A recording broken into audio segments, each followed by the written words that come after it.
Welcome to today's recipe, Bamboo Pongal, a traditional South Indian dish cooked inside bamboo, with a smoky, earthy flavor. To make Bamboo Pongal, you'll need 1 cup of raw rice, half a cup of Moong dal, grated coconut, salt, ghee, cumin seeds, black pepper, curry leaves, cashews, ginger, and of course, a fresh bamboo tube. First, lightly roast the Moong dal until golden and aromatic. Wash the rice and dal together and soak for 15 minutes. Prepare the bamboo tube by lining the bottom with banana leaf, then add rice, dal, water, salt, and a touch of coconut. Seal the bamboo with banana leaf, place it on a slow fire or charcoal, and cook for 30 to 40 minutes, rotating occasionally.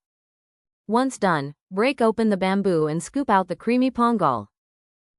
For tempering, fry cashews in ghee. Add cumin, crushed pepper, ginger, chili, and curry leaves, then pour over the pongal.